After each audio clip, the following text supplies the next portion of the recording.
Cette semaine, pour la chronique Actualité internationale, on va parler de la situation au Cachemire avec Benoît Lapierre, notre politologue. Benoît, bonjour. Salut Marie-Ève.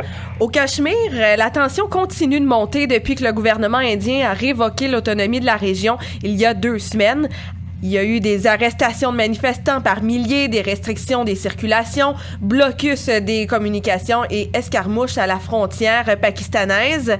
La situation inquiète même le président Donald Trump qui a appelé toutes les parties au calme et a proposé sa médiation pour résoudre la situation qu'il qualifie d'explosive. Benoît, j'imagine que comme d'habitude, les tensions qu'on constate au Cachemire ne datent pas d'hier. Oui, en effet, Marie-Ève, c'est un conflit qui est larvé depuis environ 70 ans, ça a commencé avec l'indépendance de l'Inde en 1947. Lors de l'indépendance de l'Inde, on va faire un résumé vite, ils ont décidé de faire 2 pays. Ils ont décidé de faire le Pakistan pour les populations musulmanes et l'Inde qu'on connaît pour la majorité hindoue. Donc c'est environ comme ça qu'on a décidé de séparer l'ancien empire indien qui était contrôlé par les Britanniques. Dans ce temps-là, la région du Cachemire, c'était une région à moitié indépendante sous le contrôle des Britanniques et était dirigée par un Maharaja. Donc c'était vraiment un État indépendant. Lors de l'indépendance, le Cachemire avait décidé de rester neutre. Le Maharaja, c'est un hindou, mais la population, c'est des musulmans. Donc lui, il espérait de garder indépendant. Donc lors de l'indépendance de l'Inde, il a pris son temps. Entre-temps, quelques mois après, il y avait des troupes pakistanaises qui ont intervenu au Cachemire pour aider leurs frères musulmans et le Pakistan a laissé faire vu que ses objectifs étaient vraiment de tout rallier les musulmans de la région sous le Pakistan.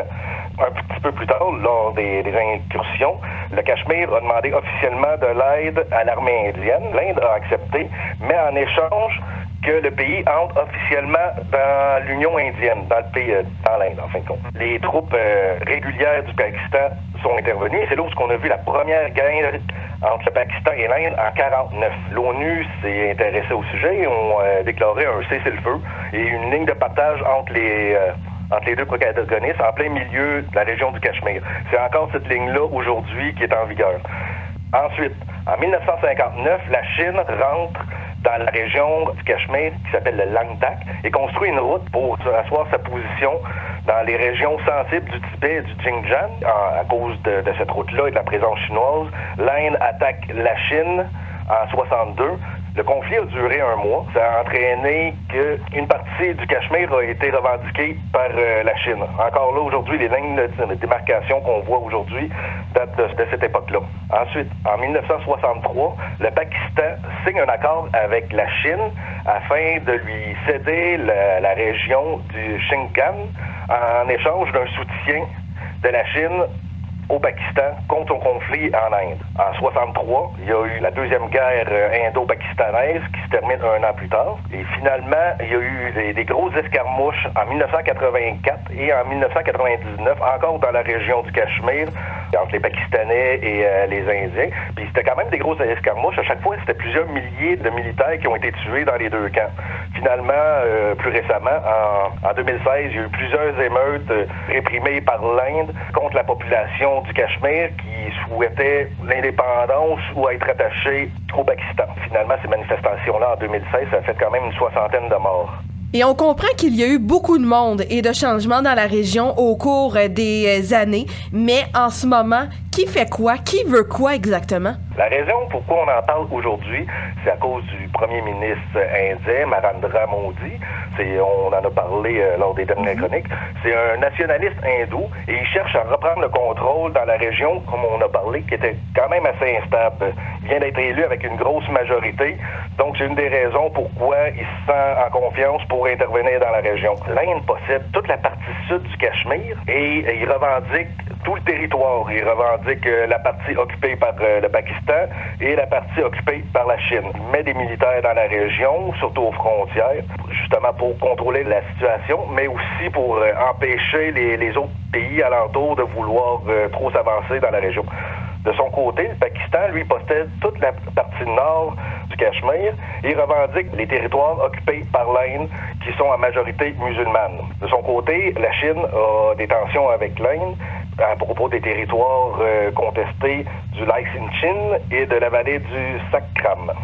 En plus de ça, il y a beaucoup des militants séparatistes et indépendantistes armés qui font des attaques dans la région et qui demandent que le Cachemire devienne un État indépendant comme l'ancien Maharaja voulait. Et il y a aussi une partie des milices armées qui proposent plutôt d'être rattachées au Pakistan.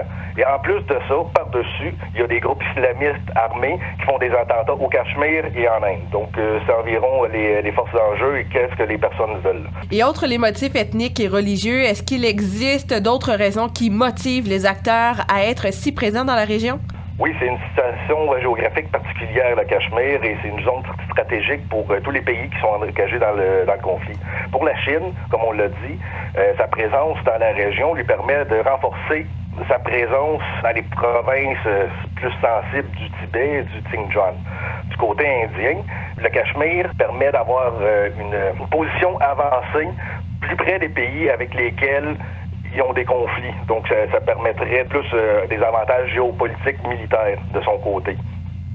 Et finalement, pour le Pakistan, outre les motivations religieuses, il faut savoir que le Cachemire, c'est là avec... Bon, pour le Pakistan, outre les raisons religieuses, il y a aussi les raisons par rapport au manque d'eau.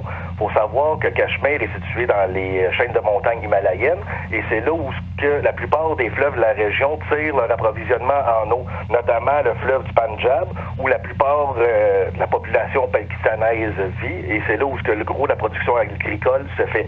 Il y a aussi l'Inde qui s'intéresse à la région pour les mêmes raisons. On peut se rappeler cet été que ça sortit dans l'actualité, qu'il y a beaucoup de régions de l'Inde qui commencent à avoir des problèmes de pénurie d'eau qui sont de plus en plus fréquentes et qui sont de plus en plus longues. Donc, avoir le contrôle dans la région permet de sécuriser l'apport en eau d'une grande partie de la population de chacun des pays. Donc, on va suivre qu'est-ce qui va se passer au Cachemire. Benoît, merci beaucoup. Merci à vous.